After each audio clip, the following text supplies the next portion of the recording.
Paratmanamekam jagadbijamadyam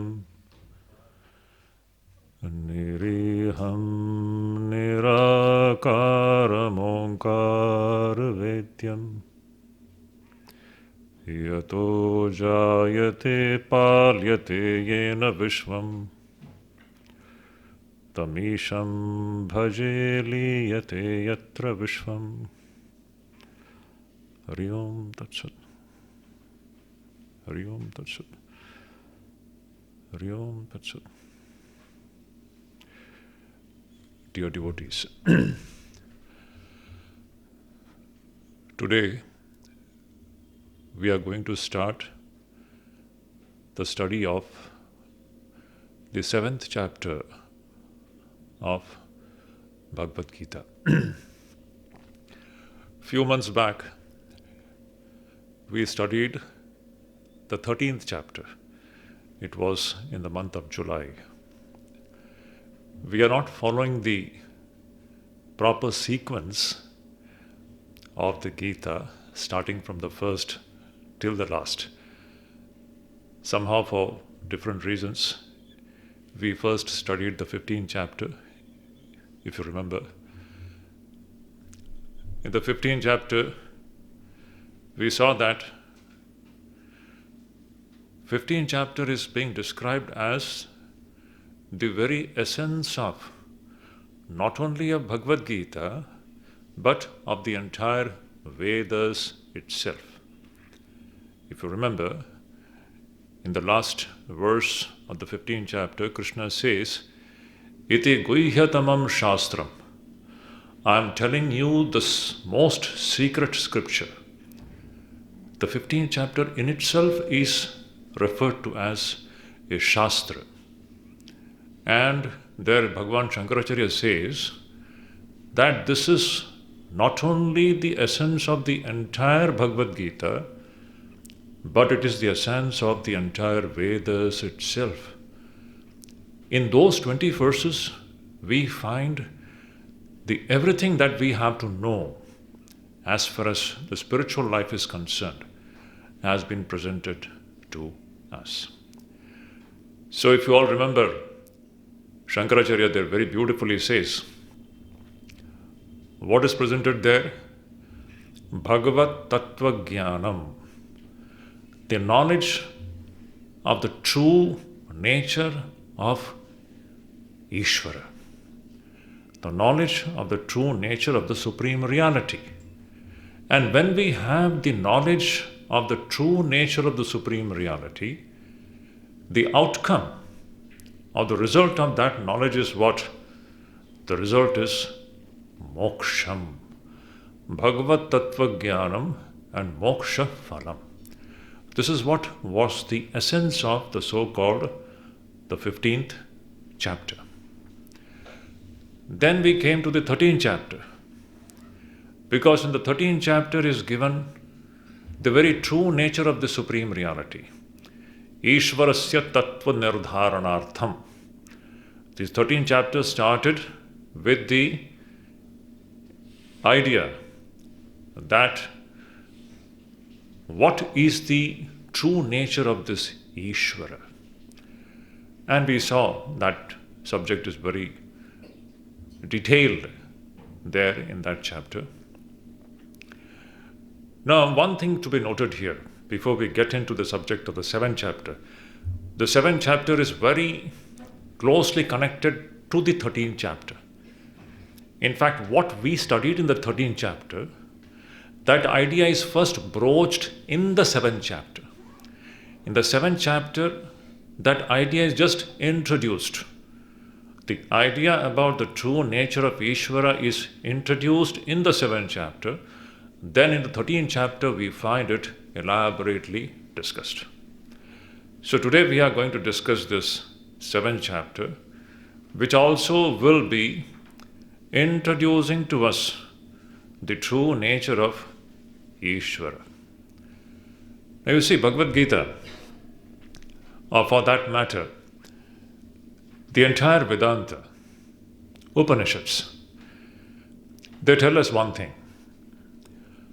The goal of human life is mukti, liberation. To put it in our Sri Ramakrishna's language, it is khandana bhava bandhana. That is the main goal of human life. Human life has got, truly speaking, no other meaning.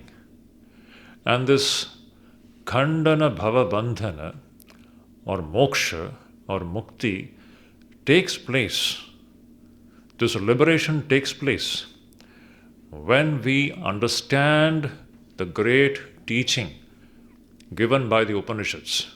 What is that teaching? The teaching is Tat Tvam Asi. This is the essential teaching of the Vedas. Tat Tvam Asi. What does it mean? Simply translated, it means that thou art. That refers to Ishvara. Tvam refers to you, thou. That is Ishvara. You and we are all jivas. We are actually speaking that. We are not what we are actually thinking ourselves to be. That means there is a great investigation expected in this. It's a great Mahavakya. It's a great utterance. We have 4 such great utterances in the Upanishads. And this is one of them, which tells us that every jiva is essentially that supreme reality. So we need to investigate into these 2 terms. What is the meaning of thou and what is the meaning of that? That and thou. Upanishad says, thou art, actually speaking, that. Thou art not what you are thinking yourself to be. So this is a great, mysterious, so-called teaching kept before us. It appears to be mysterious as long as we have not started the process of investigation. But once you start the process of investigation, the mystery begins to get resolved and the truth begins to emerge. This is the true spiritual life. Spiritual life is, actually speaking, a great investigation into our own true nature. So Tat Tvam Asi. In this again, in the Bhagavad Gita, the first 6 chapters, they deal with the meaning of thou. The first 6 chapters of Bhagavad Gita, they deal with Tvam. What is the meaning of Tvam? Tvam means thou. What is the meaning of this you or we all? That is the investigation in the first 6 chapters. From chapter 7 to 12, it is the description of the term Tat, Ishvara. Again, I repeat, the first 6 chapters of the Gita, they deal with what is the meaning of Tvam. In Tat Tvam Asi, what is the meaning of Tvam is what is first discussed in the 6 chapters. And from chapter 7 to 12, the second 6 chapters, they deal with the meaning of what is Tat, Ishvara. And the last 6 chapters, from 13 to 18, it takes this entire statement together and tells us the conclusion that Tat Tvam Asi. Another way to understand this is that in the first 6 chapters, the reality in its transcendent aspect is presented. The reality in its transcendent aspect is presented. In the second 6 chapters, the reality in its immanent aspect is presented. One is transcendent aspect of the reality, other is the immanent aspect of the reality. Reality is both transcendent as well as immanent. What do we mean by this transcendent and immanent reality? Reality with name and form is this world, the immanent reality, which we refer to as Ishvara. Reality with name and form is Ishvara. Reality without name and form is Brahman. Once again, I repeat, that supreme reality with names and forms, all this, is referred to as Ishvara. That very supreme reality minus names and forms, it is Parabrahman. It is transcendent. So reality is both with names and forms as well as without names and forms.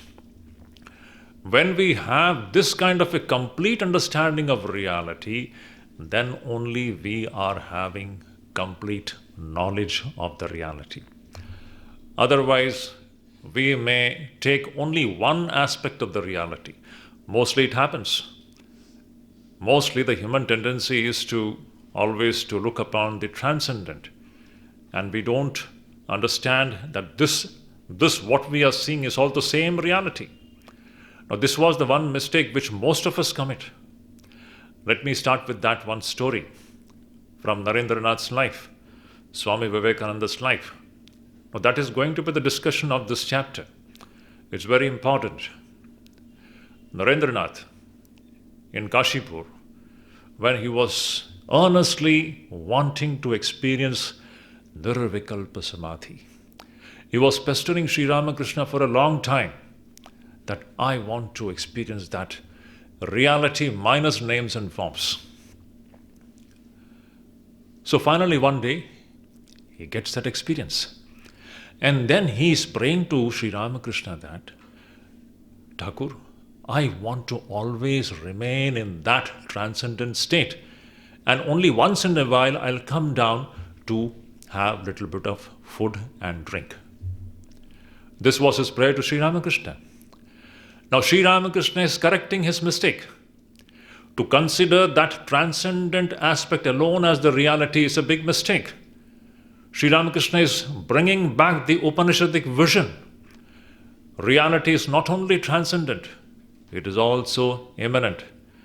And then Sri Ramakrishna is telling to Naren, Naren, what is this?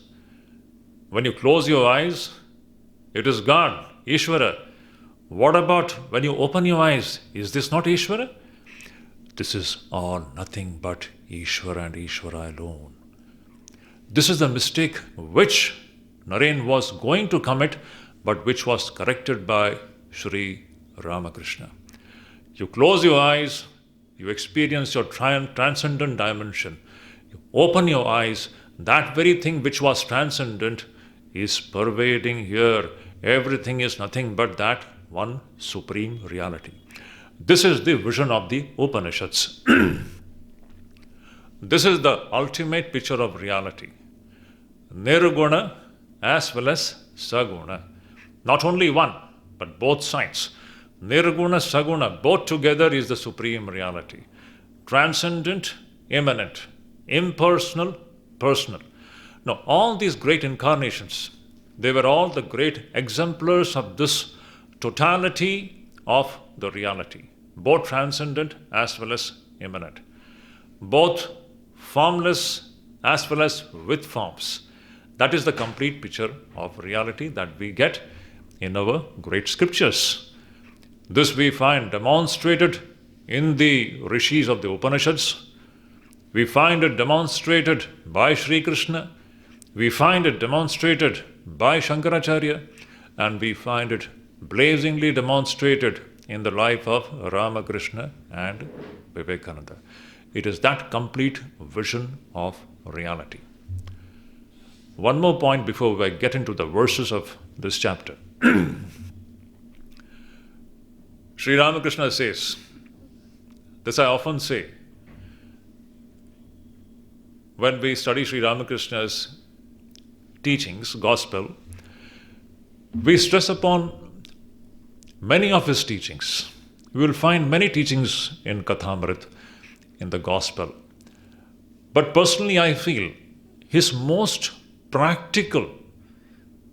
Again, I stress this term practical. Practical means which should be put into practice to make our life the best. His most practical and very most important teaching which Sri Ramakrishna gave to all of us was tie the knot of Advaita to the corner of your cloth and then lead your life. In Bengali, he had said, Advaita Gyan Achale Bende, Tarpore Ja Ichha Tai Kuru. Tie the knowledge of Advaita, this Advaitic vision. Now, what is this Advaitic vision? That is what now we are going to study in this chapter. This Advaitic vision, we often have an idea that Advaita means it's transcendent. No, it is not only transcendent, it is transcendent immanent. Advaita means there is only one reality. Whether you close your eyes or whether your eyes are open, we are actually always living in that reality. We are seeing that reality. So this is the most important prescription which Sri Ramakrishna gives to all of us. He prescribes, see, this is how you have to lead your life. The words are very important, very significant. He says, Advaita Gyan Achale Bendhe Tarpore Jai Chai Tai Koro. Means you lead your life after tying the knot of Advaita to the corner of your cloth. To translate it in English, means first develop this Advaitic drishti. First develop this Advaitic bhava and then lead your life. Now what is this Advaitic bhava? That is what we are going to study in this 7th chapter. This Advaitic bhava is what? It teaches us to see everything as divine. That is what now Krishna is going to beautifully keep before us. That whatever we are seeing, everything, there is nothing called Jiva and Jagat. It is all Ishvara and Ishvara alone. This point we are not understanding. Ishvara is not limited to any one particular form. We can begin our spiritual life by focusing on one particular form of Ishvara that is meant for our convenience. But as we grow in spiritual life, we begin to see that Ishvara not limited to any one particular form, then every form is form of Ishvara. This is what now Krishna is going to tell.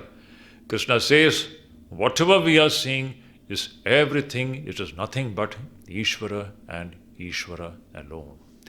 If you remember, this was the very thing which was elaborately discussed in the 13th chapter. The 13th chapter where Kshetra and Kshetragya are described. And both this Kshetra and Kshetragya, they are nothing but Ishvara's two aspects. Now that topic is introduced here in the 7th chapter. So this is going to be the main content and subject matter of this 7th chapter of Bhagavad Gita. It is going to tell us the true nature of Ishvara. So we all talk about Ishvara Prapti, Ishvara Gyan, Ishvara Labh. These different terms are used. But what is this Ishvara? Ishvara not as we imagine. Our imaginary idea of Ishvara is one thing. But Ishvara as Ishvara is. The Tattva Jnanam. Ishvara as Ishvara is, but and not as we imagine. That is important. That is what is going to be presented to us in this 7th chapter. Let's see. Now, in the 6th chapter of Gita is a chapter where the discipline of meditation is described. It is known as Atma Sanyama Yoga, or it is also known as Dhyana Yoga Nama. So in 6 chapters, Sri Krishna beautifully tells us about the discipline of dhyana, how to practice meditation. In 6th chapter, the term yoga actually means concentration or meditation. The term yoga has got different meanings in different chapters. Essentially, it all means one thing, but contextually, it may have different facets. Essentially, yoga means it is the means to realize the ultimate reality. Shankaracharya says, there is an ultimate reality, but what is the means to realize that ultimate reality? That means to realize that ultimate reality is what is yoga. Tat prapti upaya, Shankaracharya says. So in the 6th chapter, yoga means meditation. And the art and the discipline of meditation is beautifully described by Sri Krishna in the 6th chapter. Towards the end of the 6th chapter, 2 beautiful verses come. Let us start from there, because that will take us to the 7th chapter and we will see the beautiful connection. The question is, now we are all devotees. Devotees means bhaktas. Bhakta means one who loves Bhagavan, is it not? Bhakta is a person who has got Bhagavan as his or her object of love. To put it simply speaking, Bhakta is a person for whom the only object of love and devotion is Bhagavan or Ishvara. Now the question is, we have to understand what is the true nature of Bhagavan. Unless we know what is the true nature of Bhagavan, we may be just imagining something about it. And we may be doing something about it. That is not going to give us the result which we should be actually getting. If we have to really get the ultimate result, the complete result, we have to have the correct understanding about what Ishvara is, as Ishvara is, not as Ishvara we imagine about it. So that's why in the 6th chapter, the last 2 verses, I will just read that, where Krishna says, Tapasvibhyodhiko yogi jnanibhyopi matodhikah karmibhyaschadhiko yogi tasmad yogi bhavarjuna. Beautiful. Krishna is telling Arjuna, hey Arjun, yogi bhava, yogi bhava, yogi bhava. This is a great teaching, not only to Arjuna, but for all of us. Krishna is telling, we all have to be yogis, yogi bhava Arjuna. And what is the meaning of to be yogi? Practice meditation. Develop this great discipline of focusing the mind on that supreme reality. This meditation is the one state in which we are closest to that supreme reality.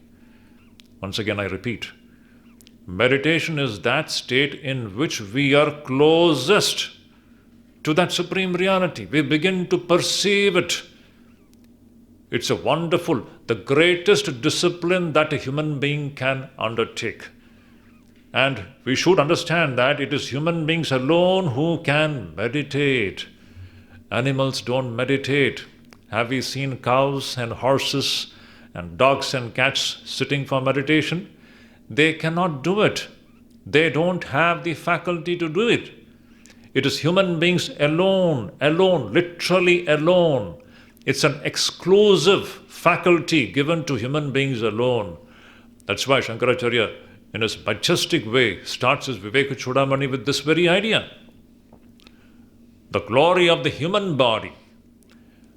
This human body is essentially and exclusively meant for this great self-discovery. And if we are not doing it, that is a big, unfortunate thing to happen in human life. So, this meditation can be done only and only by the human beings. That's why Sri Krishna is telling this to Arjuna. Okay, dear Arjun, tasmad yogi bhava. Become a yogi, become a yogi, become a yogi. He is telling this to all of us. practice this meditation, cultivate this habit of meditation. And this meditation is greater than all of the disciplines. He is saying in this verse, Krishna is saying, Tapasvibhyodhiko yogi. This yogi is greater than the man who practices austerities. Tapasvi. Tapasvibhyo adhiko yogi. A person who is practicing meditation is greater than tapasvis. Tapasvis here refers to people who undertake meaningless austerities. Austerities, all kinds of austerities people do. Mindless torturing of the body, but which is not aimed at God realization, that kind of an austerity is waste. So compared to these people who undertake mindless torturing of the body, this person is superior. The person who is directly focusing his mind on the supreme reality, he is greater than the people who practice mindless austerities. Tapasvibhyodhiko yogi. Then what? Jnana-Vijnana matodhikaha. This yogi is greater than even the jnanis. Here jnani, we must just think, how is that yogi is greater than jnani? Usually jnani is referred to the greatest category. Here jnani means people who have got only a theoretical understanding about God, only a scriptural understanding about God, who are only scholars. The scholarship has got nothing to do with actual spiritual pursuit. So compared to these so-called scholars of spirituality, this yogi is greater. Then, karmibhyaschadhiko yogi.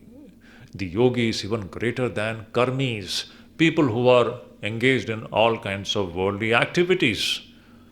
This yogi, the person who is constantly meditating on God, he is even greater than all these people who are engaged in different kinds of worldly activities. Therefore, hey Arjun, become a yogi, practice meditation. So, this great discipline of meditation is glorified towards the end of the 6th chapter. Then Krishna is saying, among the yogis also there are different categories. Yogis means those who are meditating. Now, people can meditate on different things. It is not that all are meditating upon the supreme reality. There are people who will be meditating on different deities, this God, that God. That is also not the correct thing. So the last verse of the 6th chapter, Sri Krishna says, Yoginam api sarvesham madgatena antaratmana shraddhavan bhajate yomam same yuktatamo matah. He is saying, Yoginam api sarvesham. Sarvesham yoginam api. Among all these yogis, madgatena antaratmana, who fixes his mind on me. Krishna is referring to himself. Krishna always refers to himself. And when Krishna is referring to himself, we should remember, he is referring to that supreme reality, Ishvara. So Krishna is saying, only those yogis who are fixing their minds on me, the supreme reality, they are the greatest and the best, not others who are focusing their minds on the so-called lower deities for different worldly ends. So meditation can be done with different intention. People undertake the practice of meditation with different intention. The real meditation is that through which we get united with the supreme reality. That is the real yoga which is taught in the 6th chapter of the Bhagavad Gita. That meditation, that dhyana, which unites us with Ishvara. That is the meditation which is taught in the 6th chapter of the Gita. So, the last verse says, among all these different yogis who practice meditation, the different yogis means those yogis, those who are focusing their mind on the so-called the lower aspects, the lower deities, this God, that God, No.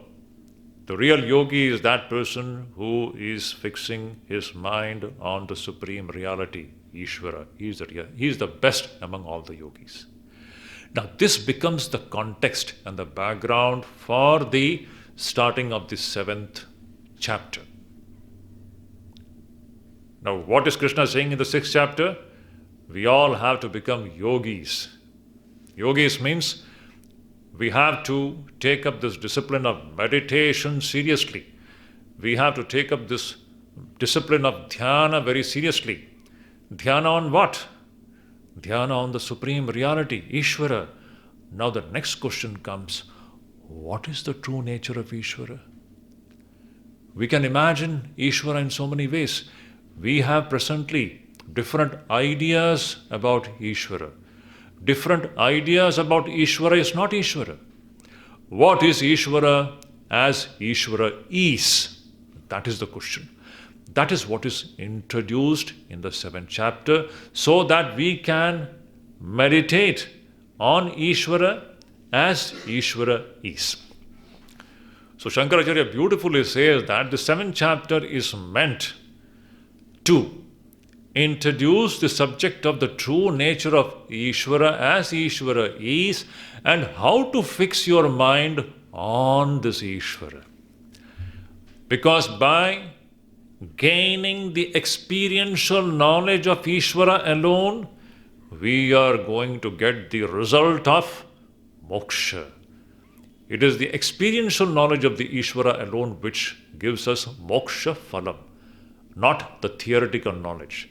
So that's why in the 7th chapter is described as Jnana-Vijnana Yoga. Two beautiful terms come here. Jnana-Vijnana Yoga. Here Jnana refers to theoretical knowledge of the supreme reality. It's very important. Here the term Jnana refers to theoretical or scriptural knowledge, the knowledge which you gain from reading books. But that is not the true Ishvara. So, theoretical knowledge of the reality is one thing. Vijnana is what? Experiential knowledge of the supreme reality. Vijnana means experience. Svanubhavam. Shankaracharya says in his commentary. Vijnana means experience. This experiential understanding of reality is what actually gives us that result of moksha. Now, this is the introduction to this so-called 7th chapter, which is referred to as Jnana-Vijnana Yogo Nama. Here these two things are going to be presented to us. One is Jnana, other is Vijnana. One is this theoretical, scriptural understanding of the supreme reality, and the other is the experiential understanding of the supreme reality. You see,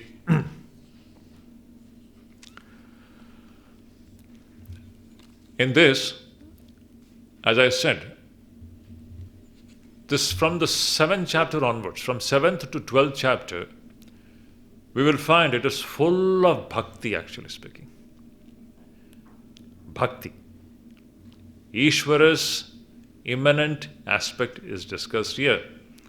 So, here also we will see that this bhakti is based upon jnana, actually. It tells us that whatever we are seeing and experiencing, it is all nothing but God and God alone.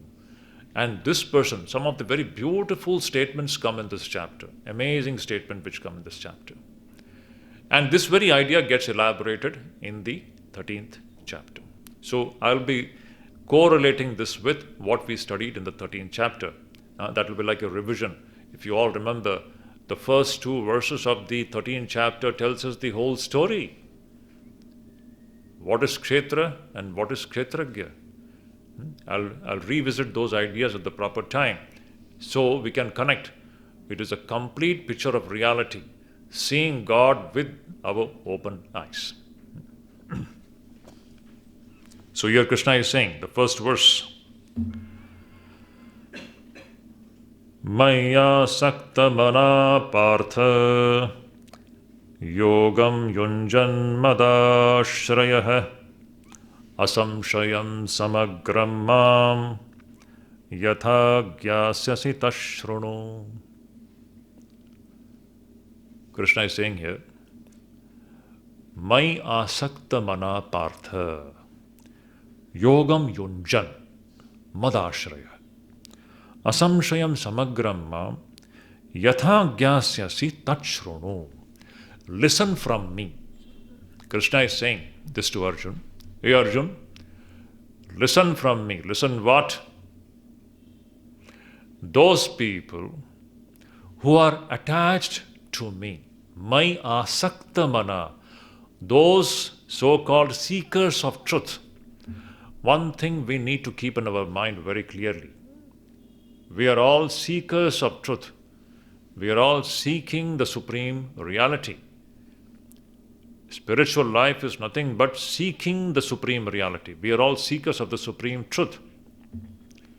And when we seek the supreme truth, we want that reality alone, to the exclusion of everything else. So you become attached to it. You become glued to it. You want to get connected with it. To put it in Sanskrit term, it is Ishvara Sambandha. Ishvara Sambandha is very important. Unless we develop this Ishvara Sambandha, connection with Ishvara. Ishvara is what? Now that is the main question. Several questions will come to our mind here. When we talk about this Jagat, when we talk about this Srishti, then there is a Srishti Karta, is it not? When there is a Srishti, then there is a Srishti Karta, one who made this Srishti. Now a very important question which we can learn from the Upanishads is that, is this Srishti and the Srishti Karta two distinct entities? This is the question to be asked, the answer to which we have to find out. The question is, the so-called Jagat or Srishti and the Srishti Karta Ishvara, are they two different things? If you begin to investigate, we will see that they are not two different things. It is Ishvara alone, which is appearing in the form of so-called the Srishti and Jiva. That will be the answer. I'm giving this answer right in the beginning. But this is the question which we have to constantly ask ourselves. The so-called Srishti or Jagat, what it is? When we begin to investigate, a new picture will emerge from that. So here Sri Krishna is saying, Mai asakta mana. Those seekers of truth, those who want to know the true nature of Ishvara, they are fixing their mind on Ishvara alone. Mai asakta mana partha. Yogam yunjan. Those who are practicing the discipline of yoga. Those who are practicing the discipline of meditation regularly with all earnestness. And they are madashrayaha. They have taken refuge in me and me alone. Very important point. Every word is important. If we are serious about spiritual practice, then every term is important. If we are seekers of truth, if we really want to discover the true nature of Ishvara, then the way to discover the true nature of Ishvara is only one. There is no two way. And that is what? What is that one way by which you can discover the true nature of Ishvara? To take the ashraya of Ishvara and Ishvara alone. To take refuge at the feet of Ishvara alone is the only way to gain the knowledge of Ishvara. Is it not? If you take refuge somewhere else, are you going to gain the knowledge of Ishvara? If you have to gain the knowledge of Ishvara, you have to take refuge at the feet of Ishvara. There is no other way. Shankaracharya says in his commentary, beautifully. See, we have 4 Purusharthas. To put it in Vedic language, what are the 4 Purusharthas? Dharma, Artha, Kama and Moksha. These are the four Purusharthas which every human being is doing actually. Only the last one we are not doing. Moksha we are not doing. Otherwise, Dharma, Artha and Kama, we are all busy with it. Kama and Artha. Kama is nothing but fulfilling of different worldly desires. Everybody is doing. Every jiva is busy with that. Artha is what? Wealth. Everybody is wanting wealth. Now, Shankaracharya says, Artha is a Purushartha. Purushartha means that which we want to attain in life. So those who want to attain the Purushartha of Artha, Artha means wealth. Those who want to attain wealth, what will they do? They will take refuge to those means which will generate wealth for them, is it not? You have to adopt the right kind of means to get a certain result. If you adopt the wrong kind of means, you are not going to get the result. Simply, Shankaracharya says so beautifully. So whatever is your goal, you have to take refuge to that kind of means which will take you to the attainment of that goal. Now, those who have this Ishvara as the only goal in their life, those who have Ishvara and Ishvara alone as their only goal in their life, their only means to the attainment of the knowledge of Ishvara is what? Taking refuge in the feet of Ishvara alone. If you take refuge somewhere else, we are not going to succeed in this venture. Madashraya. We have to take Ashraya of Ishvara and Ishvara alone to get the true experiential knowledge of Ishvara, which alone can liberate us, which alone can bring this Khandana Bhava Bandhana in our life. Before that, it is not going to happen. So what is the way? What a beautiful point comes here, right in the beginning. Madashraya. If we want to gain the knowledge of Ishvara, we have to take refuge at the feet of Ishvara. This is the only way. You do it through Jnana Marga, Bhakti Marga, whichever Marga, doesn't matter. But the place of refuge is Ishvara and Ishvara alone. Actually speaking, Bhakti Marga, Jnana Marga, they are not different. That also is going to be discussed in this chapter. In this chapter, Sri Krishna is beautifully going to tell us the greatest bhakta is a jnani. He is going to tell us. We are going to come to these beautiful points here in the 7th chapter. So, this person whose mind is attached to Ishvara, who is practicing meditation, and who has taken refuge with Ishvara and Ishvara alone, and then what? Asamshayam samagram mam yathagyasyasi. How this person is going to gain the knowledge of Ishvara in its totality, that you listen from me, Krishna is saying. How this person is going to gain the knowledge of that supreme reality, Ishvara, in its totality, not some partial view or imaginary idea. Yathagyasyasi, how he is going to gain, that you listen from me. So from this verse itself, we can make out what an important subject is being broached in this chapter. Because we are all interested to experience Ishvara. Is it not?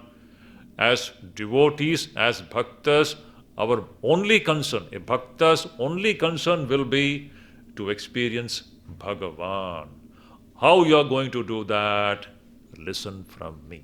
That is what Krishna is telling this to Arjuna right in the first verse. Beautiful. And then he continues. He says, Jnanam teham savijnanam idam vakshamyasheshatah yad gyatva neha bhuyonyat gyatavyam avashishyate. I am going to tell you, hey Arjun, when Arjuna is Krishna is addressing Arjuna, remember he is addressing all of us. Krishna is addressing all of us. He is saying, my children, I am going to tell you what? Two things. Jnanam and Vijnanam. Jnanam teham savijnanam Idam vakshyami. I am going to tell you, hey Arjun, jnana as well as vijnana. Two beautiful terms. Asheshataha. In its totality. Nothing will be left out. Every word is important. See what Krishna is claiming, what he is going to do in this chapter, he is going to present to us the picture of that ultimate reality in its totality. Yad gyatva bhuyo anyat gyatavyam avashishyate. Knowing which there is nothing, there will be nothing left out to be known. This is the complete picture of reality which is being presented to us in this chapter.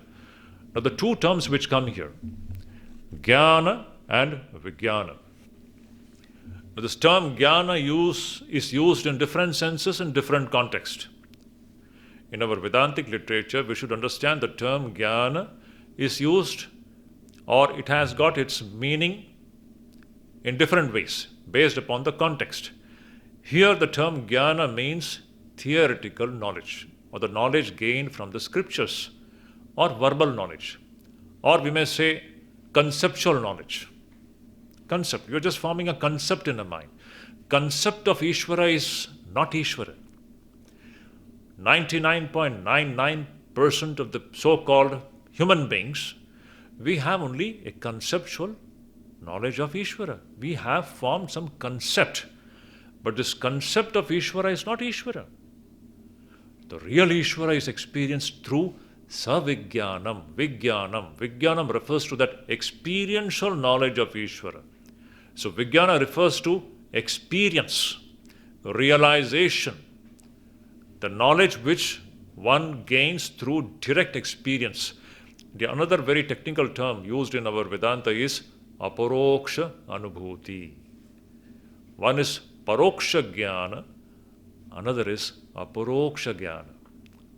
Let us not worry about these terms. Let us not complicate it.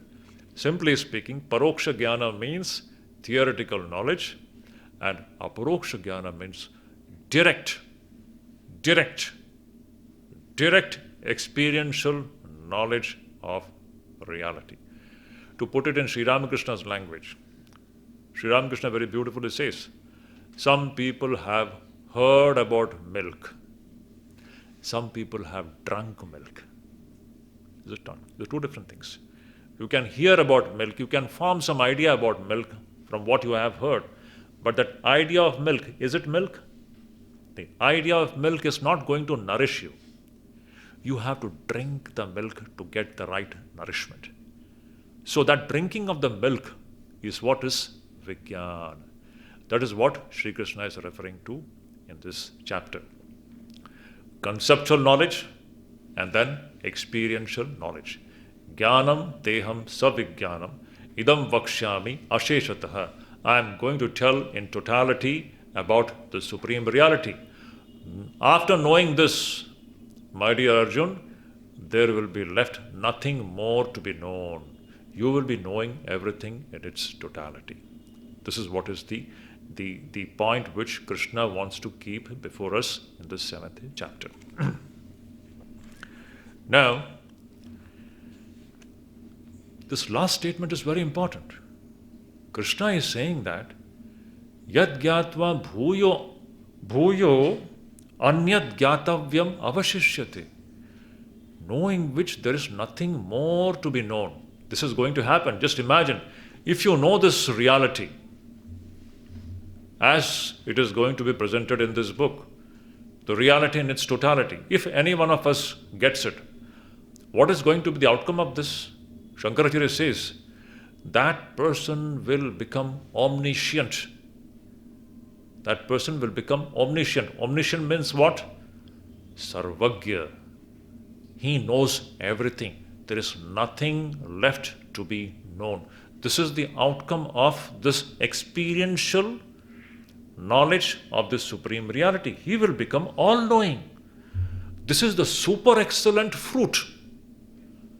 Again I repeat, this is the super excellent fruit of this great experience of the Supreme Reality. If that is the case, then Shankaracharya says, That means this knowledge is not going to be easy. It is going to be very challenging, and it is very rare. Is this not the fact? How many people have got this knowledge? This is the rarest thing that is existing in this creation. How many people out of the 8 billion people living on this planet have the real knowledge of the Supreme Reality? This is the question. How many? How many? Some of them may be having some idea about it. Idea about it is not that thing. Some of the human beings may be having some conceptual idea about that reality, but conceptual idea about that reality is not the reality.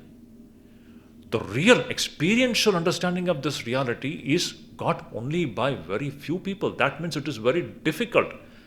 Again, going back to this Vivek Chudamani first 2-3 verses, the way Shankaracharya presents that idea there. Jantu nam narajanma durlabham. This durlabhatvam, the rarity of this great experience, the mukti is the rarest thing to happen in this world. And then he says in the 3rd verse of the Vivek Chudamani that 3 things are extremely rare in this creation. 3 things. Durlabham trayamai vaitat. 3 things are extremely rare. And what are the 3 things? He says, Manushyatvam, Mumukshutvam, and Mahapurusha Samshrayaha. To be born in a human body, to have Mumukshutvam, intense longing to know the Supreme Reality and attain Mukti. How many people have got Mukti?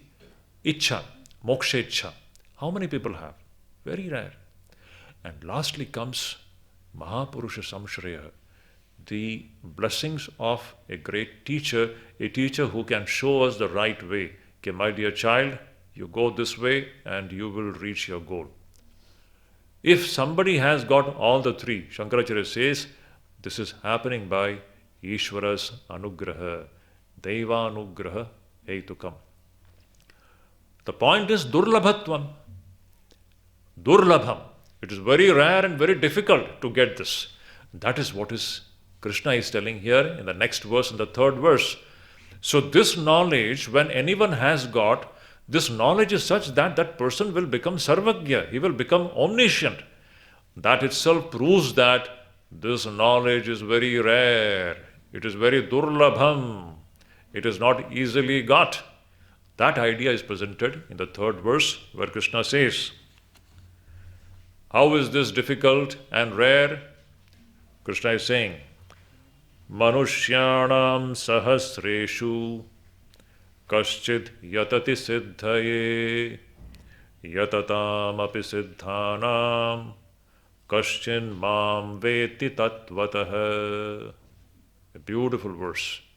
He is saying, Manushyanam sahasreshu.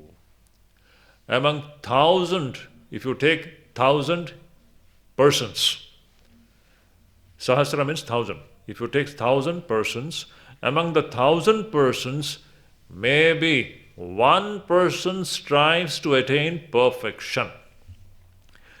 Perfection means what? Here perfection means 1 person in 1,000 may be striving to gain the purity of mind which will end up in the attainment of the knowledge of the Supreme Reality. Because this knowledge of the Supreme Reality cannot be attained without the purity of the mind. So here, this perfection means the purity of the mind. Siddhi. Manushyanam sahasreshu kaschit yatati siddhaye. Siddhaye yatati.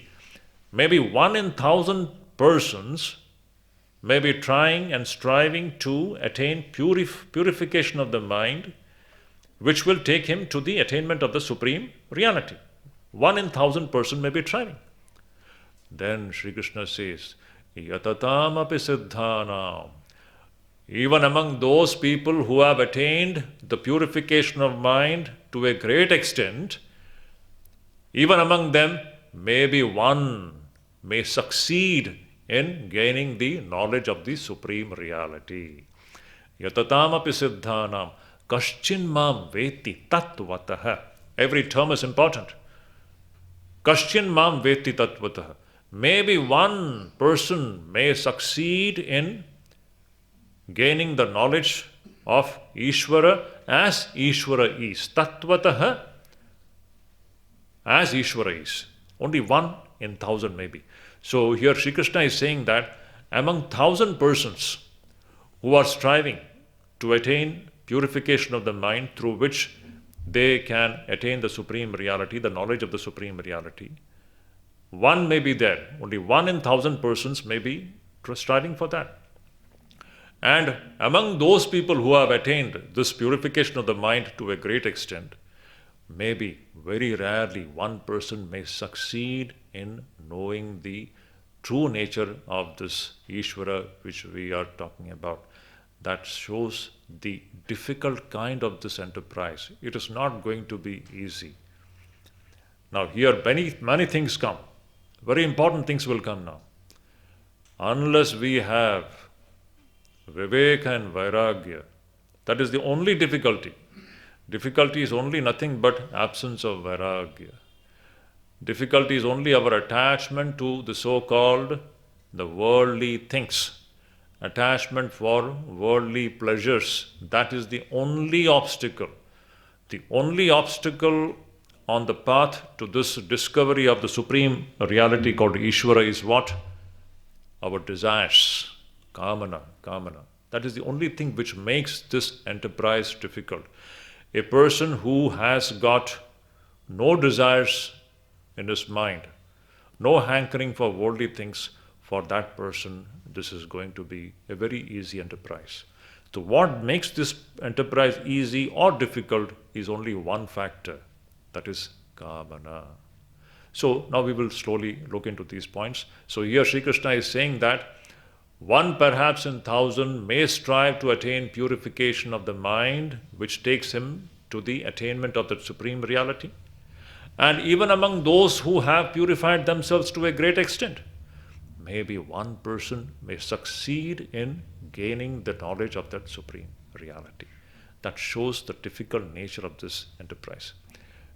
I will just mention that Sri Ramakrishna's story. Beautifully, Sri Ramakrishna says, a fisherman has cast his net to catch the fish. Is it not? A fisherman standing on the side of the lake, he has cast the net to catch the fish. And now large numbers of fish are trapped inside that net. Now 99% of the fish inside the net, they don't even know that they are inside the net. They are thinking that they are perfectly all right. And they are busy with their all kinds of activities. They are laying eggs, they are breeding, they are giving birth to new fishes, and it's going on. It's all happening inside the net. They don't even know that they are bound. Sri Ramakrishna says, any time the fisherman will pull the net, and what is going to be the consequence, we know that. This is the fate of the so-called 99% of the human beings in this world. We don't even know that we are bound. What is this bondage? We should remember we are all inside the net of Maya. That is going to come. All these topics are going to come now. Beautiful. What is this Maya? How difficult it is to come out of this net of Maya. Daivi Hesha Gunamayi Mama Maya Duratyaya. This is going to come. All these beautiful ideas are going to come in the 7th chapter. So we are all inside this net of Maya, and yet how many people even know about it? We are thinking that everything is fine. Nothing is fine here. Any time this life will come to an end, we don't even think about it. And then it goes on. Punarapi jananam, punarapi maranam, punarapi janani jathare shayanam. Again we are born, again we die, again we are born, again we die. And the cycle of birth and death is continuously going on without termination. And this will go on. And the miseries, do we have to tell that this life is full of suffering? Any doubt? Do we have to tell this about it? What else is there in this life?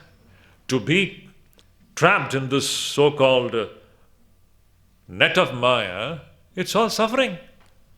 What is our true nature? That is what? Our true nature, we are not different from that Ishvara. That is the thing. Each one of us, Sri Krishna is going to tell us about our true identity. We are that infinite reality itself, not different from it. To gain that understanding is the goal of human life. That alone will put an end to all our misery. So anyway, coming back to that example, Sri Ramakrishna says that the net has been cast and there are fishes trapped inside it. 99% of the fishes, they don't even know that they are trapped. They are nicely breeding there. It is only a matter of time before the fisherman pulls the net, and what is going to be their fate, it is well known. But among those fishes, a small number, very small number, manushyanam sahasreshu kaschit yatati siddhaye. See, Sri Ramakrishna's that illustration is nothing but illustration of this statement, what Sri Krishna is saying here. A small number of fish, they understand we are trapped here. We have to get out of it. And they begin to nibble, they begin to cut the net. They strive to become free from the bondage. They are moksharthis, mumukshu, those who want to attain mukti. A small number of people, a small number of fish, they begin to cut the net. Among those small number of fishes, those who are trying to cut the net, Sri Ramakrishna says only one or two succeed in cutting the net and jump out of the net. This is precisely the illustration based upon this great utterance of Sri Krishna here in the Gita. Among 1,000 persons, maybe one person may be striving to attain purification of the mind, which will take him to the ultimate experience of the Supreme Reality. And even among those who have attained purification of the mind to a great extent, maybe one or two may succeed. What it shows is the challenging nature of this enterprise. But should we be giving up? No. There is nothing to worry about. There is a way. That is what Sri Krishna is going to show us the way. He is telling us the ground reality. It is challenging. It is going to be difficult, but not impossible.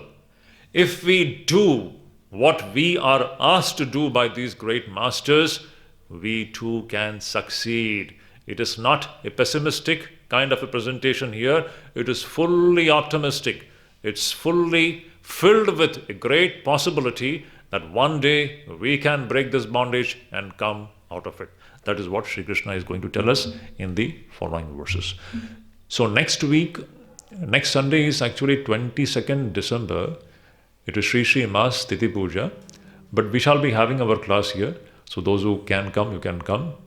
We shall continue our class. We don't want to take a break.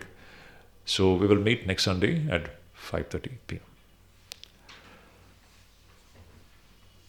Om Shanti Shanti Shanti Hari Om Tat Sat.